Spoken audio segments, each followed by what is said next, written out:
श्री शिवाय नमस्तुभयम। दोस्तों, जैसा कि आप सभी लोग जानते हैं कि 15 अप्रैल 2026 यानी बुधवार को पड़ रही है वैशाख महीने की कृष्ण पक्ष प्रदोष व्रत और मासिक शिवरात्रि व्रत। और दोस्तों, यह वह तिथि है जो वैशाख महीने में पड़ने वाली सबसे बड़ी तिथि है, क्योंकि यह वैशाख महीने में पड़ने वाली है और इसका बहुत ही बड़ा और विशेष महत्व होता है। पूज्य गुरु जी ने कहा है कि अगर कभी भी मौका लग जाए और वैशाख महीने की प्रदोष व्रत बुधवार को पड़ जाए तो आप लोगों को सातहरा दूर्वा का उपाय तो अवश्य ही करना चाहिए। प्रदोष व्रत और मासिक शिवरात्रि व्रत, इन दोनों का संयोग बहुत ही कम आता है। इसी के साथ में गुरु जी ने अपनी शिव पुराण कथा में बताया है कि इस दिन आपको 7 दूर्वा का उपाय तो आपको अवश्य ही करना चाहिए, क्योंकि ऐसा दिन पूरे साल में सिर्फ एक ही बार आता है। और दोस्तों, आप सभी लोग जानते हो कि बुधवार का अगर सबसे बड़ा उपाय है तो वो 7 हरा दूर्वा वाला उपाय है। तो दोस्तों, इस बुधवार प्रदोष व्रत के दिन आप लोगों को इस 7 हरा दूर्वा वाला उपाय को जरूर करना है। बहुत सारे लोग होंगे जिन आपको बात करेंगे, लोगों ने इस उपाय को ना किया हो, मतलब पूरा साल निकल गया, उन्होंने किसी भी दिन इस 7 हरा दूर्वा वाला उपाय को ना किया हो। पर दोस्तों, आपके पास एक आखिरी मौका बचा हुआ है जो कि 15 अप्रैल के दिन है। तो इस दिन आप लोगों को इस वाले उपाय को जरूर है कर लेना। भले ही आपने पूरे महीने भर इस उपाय को ना किया हो, पर अगर आपने इस वैशाख महीने के बुधवार प्रदोष व्रत के दिन अगर इस वाले उपाय को कर लिया तो आपको इस उपाय को करने का वह फल मिलेगा जिसकी आपने कभी कल्पना भी नहीं करी होगी। इसीलिए आप लोग इस वाले उपाय को एक बार जरूर कर लेना है, ताकि आप लोगों के हाथ से यह मौका ना जा सके और आपको इस उपाय को करने का फल मिल सके। दोस्तों, यह उपाय पंडित जी ने अपनी अभी ही शिव महापुराण की कथा में बताया है, जिस उपाय को आज हम आपको बहुत अच्छे से समझाने वाले हैं। इस वीडियो को देखने के बाद इस उपाय को समझने के लिए आपको कोई और वीडियो को देखने की जरूरत नहीं पड़ेगी। तो चलिए दोस्तों, उपाय को शुरू करते हैं। देखिए, ये इस वैशाख महीने के बुधवार प्रदोष व्रत के दिन ये इतना खास होता है, इतना महत्वपूर्ण होता है। देखा गया है कभी कभी बड़े बड़े पूजा पाठ अनुष्ठान से जो मनोकामना पूर्ण नहीं होते, वो वैशाख महीने के बुधवार प्रदोष व्रत के दिन एक छोटे से उपाय करने से ही आपकी मनोकामना पूर्ण हो जाती है। और बहुत सारे लोगों ने इस उपाय को किया भी है और उनको इस उपाय को करने का फल भी जरूर मिला है। अगर आप लोग भी इस उपाय को करना चाहते हैं तो आप इस उपाय को पहले अच्छे से समझ लेना, सुन लेना, उसके बाद करना। आपको इस उपाय का फल जरूर ही, और इस उपाय को कर लेने से आपके घर में चाहे किसी भी प्रकार की दुख और समस्या क्यों ना चल रही हो, आपको उसका कारण भी नहीं पता है कि भाई ये समस्या किस कारण से चल रही है, उसका कुछ भी कारण हो सकता है, जैसे इसे पितृदोष हो सकता है या किसी भी तरह का मंगल दोष भी हो सकता है। तो इस दिन आप लोगों को यह वाला उपाय कर लेना है। यह एक ऐसा उपाय है जिस उपाय को अगर किसी विशेष दिन पर किया जाए तो भाई उस विशेष दिन का जो है वह तो मिलता ही मिलता है, पर हमने उस दिन पर इस उपाय को किया है तो हमें उससे भी बड़ा फल मिलता है, और फल बहुत जल्दी मिलता है, क्योंकि आप इस उपाय को बहुत ही बड़े और विशेष दिन पर कर रहे हो। तो चलिए अब उपाय के बारे में बात करते हैं, लेकिन उससे पहले आप लोगों को यह जानना आवश्यक है कि आखिर ये उपाय किस समय करना है, किसको करना है और कैसे करना है। तो चलिए हम आगे आपको वीडियो में एक एक करके बता देते हैं। उससे पहले अगर आप लोग हमारे चैनल पर पहली बार हैं तो हमारे चैनल करके कमेंट बॉक्स में श्री शिवाय नमस्तुभयम ओम नमः शिवाय जरूर टाइप कर देना। तो दोस्तों, इस 7 उपाय को हमें इस बुधवार प्रदोष व्रत के दिन कैसे करना है, किसको करना है, किस समय करना है और कहां पर करना है, ये सारे सवालों के जवाब आपको इस वीडियो में मिल जाएंगे। और जो ये वीडियो देखेगा भाई, उसको 7 हरा दूर्वा वाला उपाय जरूर करना चाहिए, क्योंकि इस दिन 7 दूर्वा का भी बहुत ही बड़ा और विशेष महत्व होता है। और जब बात आ जाए हरा दूर्वा की तो ये सोने पर सुहागा वाली बात हो जाती है, और ये एक बहुत ही बड़ा उपाय हो जाता है इस बुधवार प्रदोष व्रत का। तो अब दोस्तों, इस 7 हरा दूर्वा वाला उपाय को आखिर करना किसको है, सबसे पहले हम लोग वो बात जान लेते हैं। तो देखो, घर की जो बड़ी माताएं बहनें होती हैं, उन माताओं बहनों में से कोई भी एक बड़ी माता बहन इस वाले उपाय को कर सकती है। और दोस्तों, अगर आप चाहें तो अपने घर में से सभी सदस्यों भी इस उपाय को करवा सकते हैं। अगर किसी व्यक्ति की खुद की कोई मनोकामना है, खुद की कोई दुख और परेशानी है जो कि वो अपने लिए ही करना चाहता है, इस वाले उपाय को तो वो खुद अपने लिए भी कर सकता है। बाकी अगर कोई घर में से ऐसा है जो कि अपने पूरे घर परिवार की सुख और शांति के लिए यह वाला उपाय करना चाहता है, तो भाई वो भी करना चाहता है, सकता है, उसमें भी कोई दिक्कत वाली बात नहीं है। कहने का मतलब यह है कि इस उपाय को हर सदस्य भी कर सकता है और पूरे घर परिवार के सदस्य के लिए घर की बड़ी माताओं बहनों में से कोई एक माता बहन भी कर सकती है। माताएं बहनें अगर घर में उपस्थित ना हो या वह यह वाला उपाय ना कर पा रही हो तो फिर घर का कोई बड़ा सदस्य भी इस 7 हरा दूर्वा वाला उपाय को कर सकता है, चाहे फिर वह पुरुष ही क्यों ना हो, उसमें कोई भी दिक्कत वाली बात नहीं है। अब दोस्तों, जो अगला प्रश्न निकल कर आता है वो ये आता है इसको लेकर कि आखिर इस उपाय को हमें किस समय करना है, सुबह के समय करना है कि शाम के समय करना है। तो देखो, इस वाले उपाय को आप लोग सुबह के समय भी कर सकते हो और शाम के समय प्रदोष काल में भी कर सकते हो। अब अगर आप पूछो कि भाई सबसे उत्तम समय कौन सा रहेगा इस 7 हरा दूर्वा वाला उपाय को करने का, तो हम आपसे बस यही कहेंगे कि इस उपाय को आप सुबह के समय करेंगे तो ज्यादा बेहतर होगा। बाकी अगर प्रदोष काल के समय भी करेंगे तो भी अच्छा होगा, उसमें कोई भी दिक्कत वाली बात नहीं है। तो अब दोस्तों, जो अगली सबसे बड़ी और महत्वपूर्ण बात आती है वो ये आती है कि सुबह अगर हम उपाय को करेंगे तो हमें कितने बजे से लेकर कितने बजे तक के बीच में करना है, और शाम के समय प्रदोष काल में करेंगे तो हमें कितने बजे से लेकर कितने बजे के बीच में करना है। तो देखो, सुबह जितनी जल्दी हो सके आप उपाय को करने की कोशिश करना। बाकी अगर कारणवश लेट भी हो जाओ, थोड़ी देर भी हो जाए, तो 10 या 11 बजे तक भी आप उपाय कर लेना, पर 12 बजे से ज्यादा देरी ना हो। ठीक है, इस बात का ध्यान रखना। उसके बाद में दोस्तों, अगर शाम के समय प्रदोष काल की बात करें, प्रदोष काल का जो समय है होता है वो शाम के 6 बजे से शुरू हो जाता है। मतलब शाम के 6 बजे से लेकर शाम के 6 बजे से रात के 8 बजे के बीच का जो समय होता है, यह समय प्रदोष काल का समय होता है। तो इस उपाय को 7 या 8 बजे के बीच में भी कर सकते हो। मैं आप कभी भी इस वाले उपाय को कर सकते हो, उसमें कोई भी दिक्कत वाली बात नहीं है। तो वैशाख का महीना ही है जो आपको धन, दौलत, पुण्य दोनों ही देने वाला है। वैशाख के महीने में तुलसी का पूजन करके, श्री हरि विष्णु से जुड़े हुए कुछ उपाय करके आप अपने जीवन की निर्धनता, धन से जुड़ी समस्याएं, कर्जे से जुड़ी समस्याओं को हमेशा के लिए दूर कर सकते हैं। भगवान विष्णु को तुलसी अति प्रिय है, इसीलिए उनकी पूजा में भी विशेष रूप से हम तुलसी का उपयोग करते हैं। और बिना तुलसी दल के, बिना तुलसी मैया के श्री हरि विष्णु की पूजा और उनका भोग दोनों ही अधूरे होते हैं। इसीलिए वैशाख के महीने में ऐसा उपाय आपको बताने वाले हैं जिसे करने से श्री हरि विष्णु की असीम कृपा आपको मिलेगी और मां तुलसी से ऐसा आशीर्वाद मिलेगा।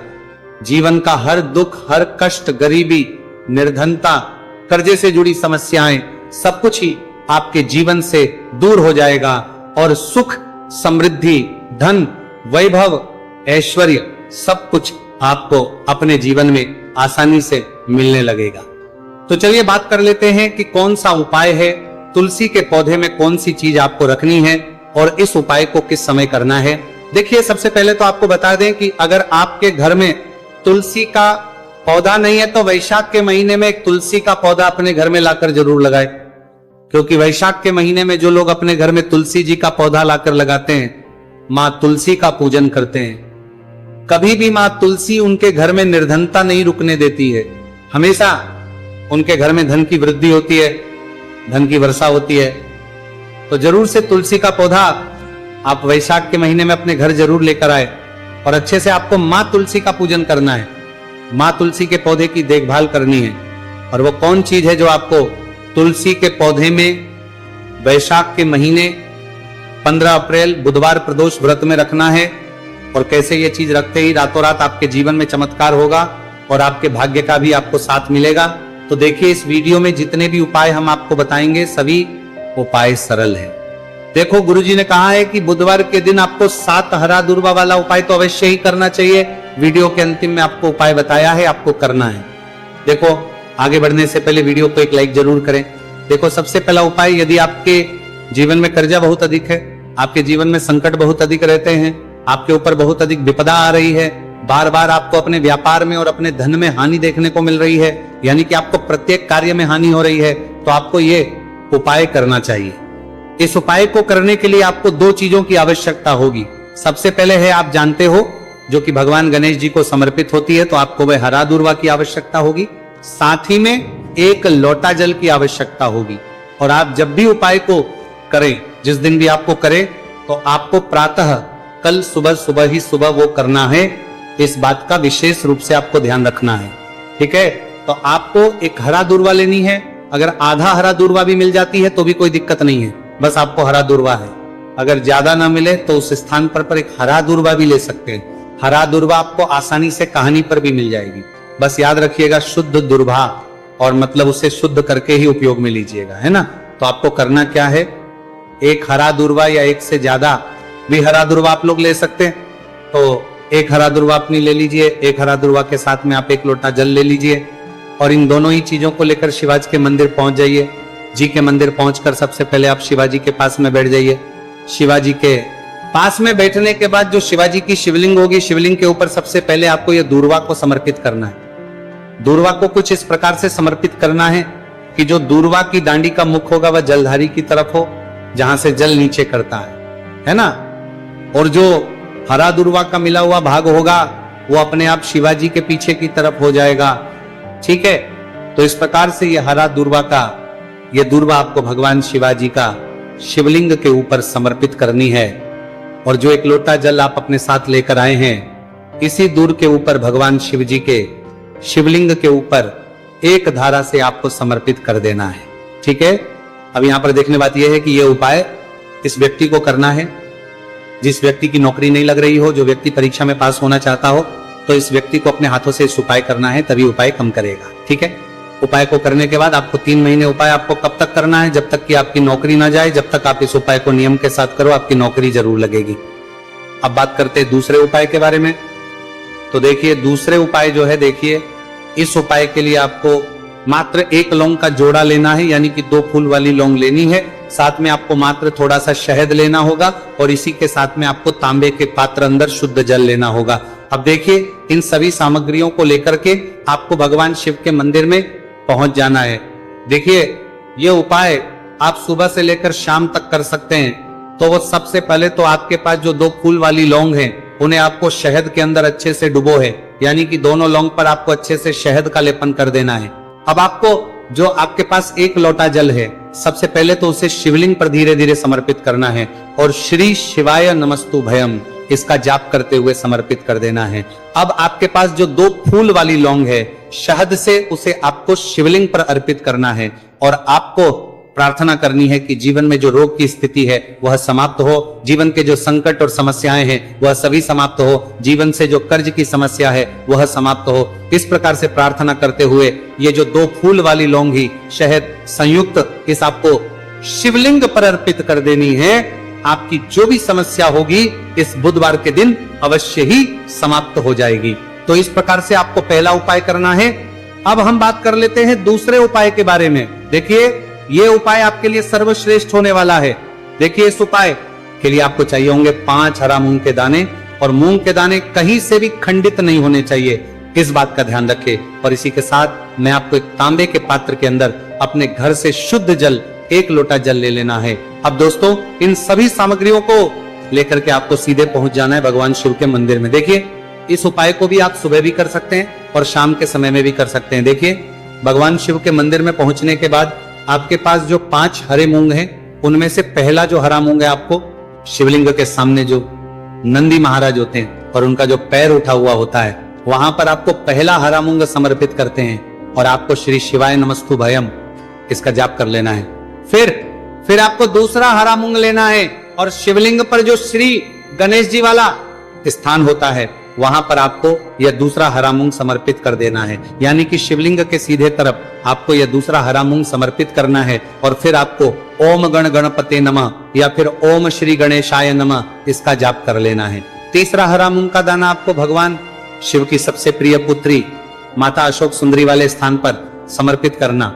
शिवलिंग की जो जलाधारी होती है, जहां से जल बह करके आता है, उसी जलाधारी के बीच में जो कहीं कहीं उठी हुई लाइन होती है सांप की आकृति के रूप में, वहीं पर आपको तीसरा हरा मूंग समर्पित करना है, और फिर आपको ओम नमः शिवाय इसका जाप कर लेना है। अब दोस्तों चौथा जो हरा मूंग है उसे आपको भगवान कार्तिकेय जी का जो स्थान होता है शिवलिंग पर, वहां पर आपको ये चौथा हरा मूंग का दाना समर्पित कर देना है और आप ओम नमः शिवाय इसका जाप कर लेना है।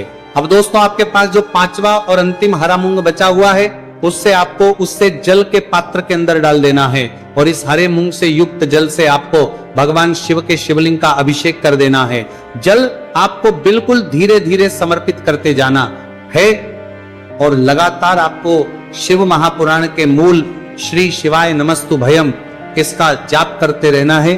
फिर आपको शिवलिंग के आगे बैठकर यदि आप अपने बच्चों के लिए यह उपाय कर रहे हैं, यदि आप अपने बच्चों की बुद्धि ज्ञान और विवेक के लिए उपाय कर रहे हैं तो उसके लिए आपको प्रार्थना कर लेनी है, या फिर व्यापार में वृद्धि करने के लिए यह उपाय कर रहे हैं तो उसकी कामना करते हुए आपको प्रार्थना कर लेनी है, या फिर अपनी नौकरी के लिए कर रहे हैं, या फिर अपने इंटरव्यू के लिए, या फिर धन की प्राप्ति के लिए कर रहे हैं। जिस भी कामना के लिए आप उपाय कर रहे हैं उसे परिपूर्ण करने के आपको महादेव से प्रार्थना कर लेनी है और फिर आपको वापस अपने घर आ जाना है। पूज्य गुरु जी ने कहा है कि जो भी व्यक्ति इस उपाय को कर लेता है तो यकीन मानिए आपके जीवन की जो सारे संकट, कष्ट और बाधाएं ही वह सभी समाप्त होंगे। अब हम बात करते हैं अगले उपाय की। इस उपाय के लिए आपको एक दीपक लेना है। दीपक आप मिट्टी का भी ले सकते हैं और शुद्ध आटा मढ़कर उसका दीपक भी आप तैयार कर सकते हैं। अंदर गोलबाती का प्रयोग करना है और दीपक के अंदर आपको शुद्ध घी का प्रयोग करना है। इसी के साथ में आपको मात्र एक फूल वाली लौंग लेनी होगी। अब ये एक दीपक और एक फूल वाली लौंग लेकर के सीधा आपको पहुंचना होगा बरगद के वृक्ष के। वहां पर देखिए सबसे पहले तो आपके पास जो एक फूल वाली लौंग है उससे आपको बरगद के वृक्ष की जड़ में समर्पित करना है। देखिए अगर आपके जीवन में कोई भी बड़ा संकट आने वाला है, कोई बड़ा कष्ट आने वाला, तो वह इस उपाय के माध्यम से दूर होने वाला है। महादेव की विशेष कृपा रहेगी कि जो भी संकट आपके जीवन में आने वाला होगा वह भी दूर हो जाएगा। तो आपको एक लौंग समर्पित करनी है बरगद के वृक्ष की जड़ में और वहीं पर आपको जो है गोलबाती वाला दीपक जो आप लेकर के गए हैं उससे भी वहां पर प्रज्वलित कर देना है, वटकेश्वर महादेव का स्मरण करते हुए। देखिए जब भी आपको जीवन में इस साल लगने लगे कि आपके जीवन में कुछ भी अच्छा नहीं चल रहे हैं, तब भी आपको ये सब उपाय करना है। तो इस प्रकार से आपको यह उपाय करना है। अब हम जान लेते हैं चौथे विशेष उपाय के बारे में। देखें यदि आपके विवाह में, शादी में कोई भी समस्या आ रही है, यदि आपका जो कर्ज है वह दिन पर दिन बढ़ते ही जा रहा है, आपको ये चमत्कारी उपाय करना चाहिए। कोई भी समस्या अगर जीवन में है तो उसे दूर करने के लिए आपको इस उपाय करना चाहिए। मंगल दोष से जुड़ी हुई समस्या भी है तब आपको ये उपाय करना चाहिए। देखिए इस उपाय के लिए आपको एक तांबे के पात्र के अंदर अपने घर से शुद्ध जल लेना है और इसी के साथ में आपको एक चुटकी लाल चंदन लेना होगा। अब आपको क्या करना है कि जो लाल चंदन आपने लिया है